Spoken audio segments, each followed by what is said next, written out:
All right. We are live with, what the heck is going on here? There we go. Live TV, folks. Live TV. Some growing pains. Part of the show. Part of the show. All right. Social distancing, episode 3, also known as Happy Hour. Glenn, a lot of news to cover in tonight's episode. How do you feel? You've been under lockdown. You feel good? I feel good. I felt today was a very productive day. Just within the last hour or so, a very important health directive from Governor Ducey that we both know is going to really help slow the spread of the deadly coronavirus. It's a big deal. That's right. All right, so let's go through it. The governor comes out with a new directive, some new guidance for businesses, including bars and restaurants in those counties that have a positive COVID case.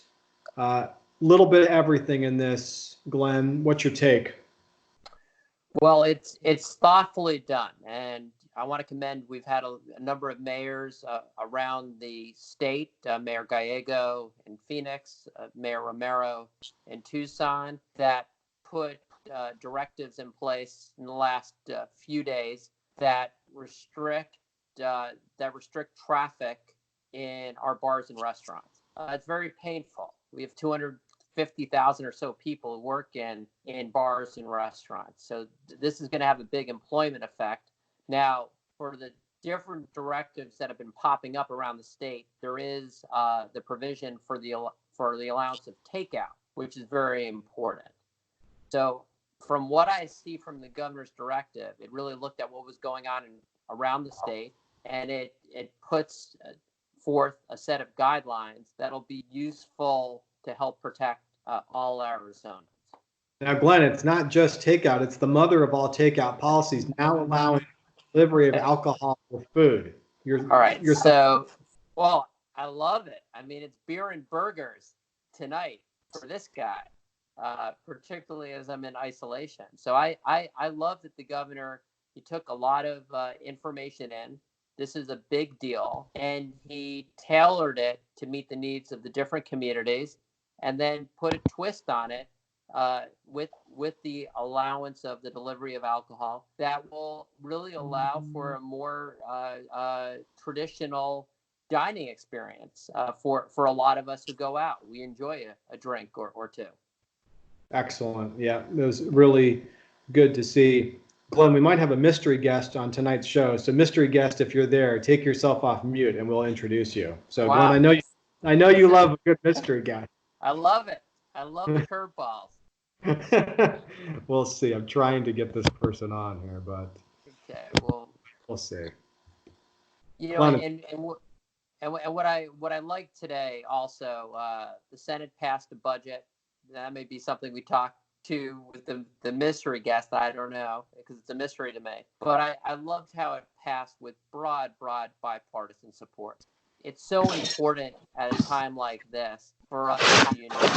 And when the public sees its elected officials join together, it gives great comfort that we're all in this together. Glenn, mystery guest is on the line. All right. I don't see him or her. Well, it's mystery guest Courtney Coolidge. Courtney, we see you. Can we hear you? Right. No, we can't hear her. Glenn, this is Hollywood. This is Hollywood. This is how the sausage gets made in showbiz. All right. Well, Courtney, you're having mic problems. I'm sorry. We will have to catch you next time. She's bailing out. All right. It was a walk-on. It was a walk-on cameo. Next show. The next show. If we have a spot open tomorrow, maybe we'll be able to bring Courtney on. Well, we wanted to get her on because, and you just referenced it, legislature tonight making a move to knock a budget out, what's known as the skinny budget, preserving spending levels at mostly FY20 levels as we go into 21. But Glenn, you've talked about it, building in maximum flexibility going into fiscal 21. So good to see this tonight. It really is, and we like that there's flexibility in this budget, and I believe there's additional funds to fight the coronavirus that can be dispersed in a very flexible manner. That's super important. I mean, this has been moving at warp speed, and it's been moving in all sorts of different directions. So let's make sure our executive and the agencies within the executive branch have maximum flexibility to deal with an extremely turbulent time. And Glenn, to be clear, you've talked about let's get a spending plan in place, but if the opportunity arises to return, then they should do so. There's, Yes. Enough nimbleness should be built into this. We would hope that they will return, but I do believe that this is a smart move, just in case that's difficult or not possible. So this is a good day for the legislature. I want to commend President Fan and the leadership of Senator Bradley. Again, to come together at this difficult time sends such a strong message to all the citizens of Arizona. Well done, Arizona State Senate. Well, when we post this on Twitter, it'll be at a time when the legislature is still on the floor of their respective chambers debating this bill. So who knows? Maybe we'll be revisiting this on our next show, but it's looking like they're headed in the right direction. All right, another item. You're the king of conference calls. The chamber membership did another call today with one of our elected officials, this time your Congressman David Schweikert. Give us your take on that conversation. Well, I always love having calls with David because he's very wonky. He's very bright. He's on the Powerful Ways and Means Committee, and he is extremely engaging, meaning he's always asking for feedback. He actually gave out his cell phone, and it's his real cell phone, as part of the call with 80 or so people. We'll tweet it out, Glenn. I don't know. We'll have to think about that. But what I loved about the conversation is we're able to get into the details about the SBA emergency loans.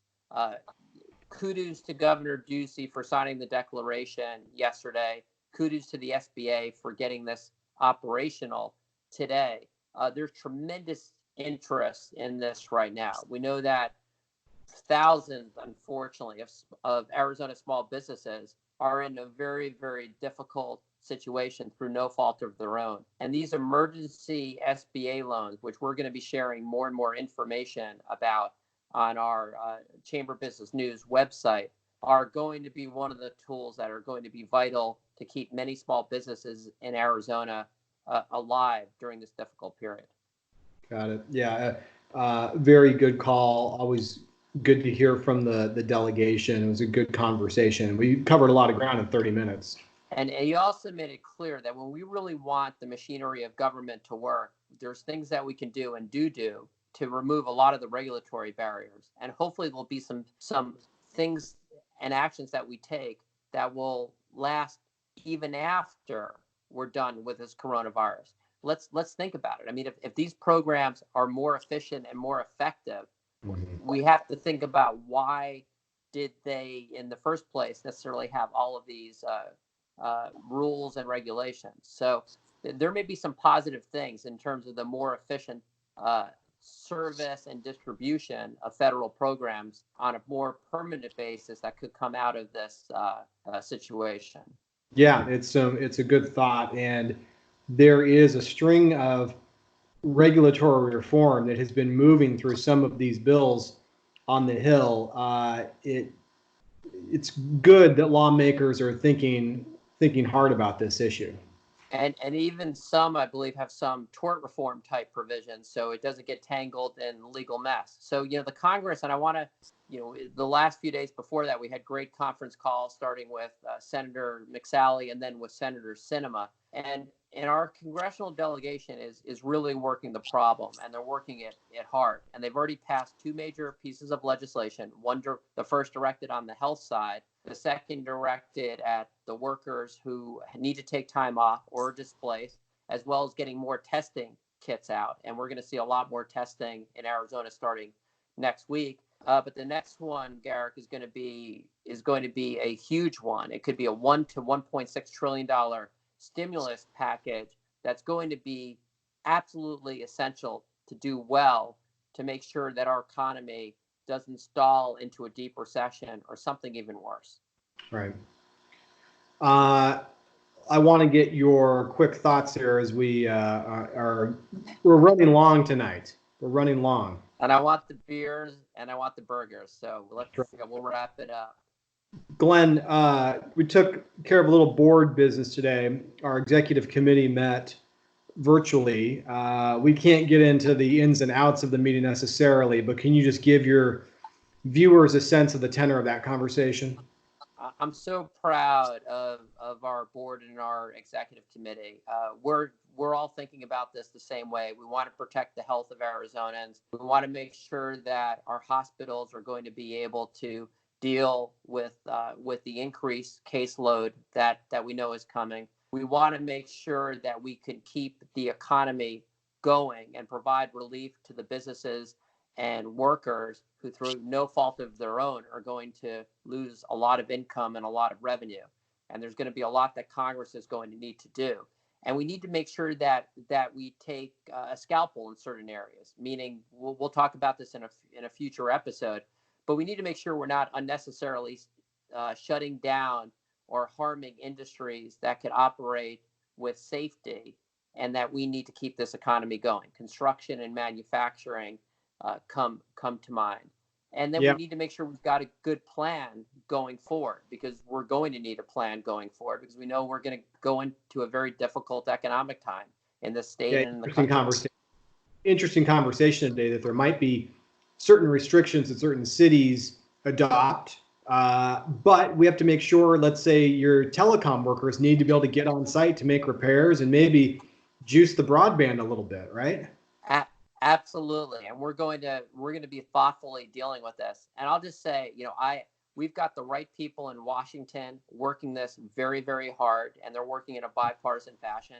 And I'll just say, I appreciate what's been going on the state level. A lot of bipartisanship. I love the different videos that Governor Ducey has done with Superintendent Hoffman and Secretary of State Hobbs. And I'll just say, as we go through this economically, we've got the best governor in the United States of America on the economic side. I mean, let's remember, we entered this situation with the strongest economy in the history of Arizona and with the strongest budget, including $1 billion in the state rainy day fund, which he had to fight for tooth and nail.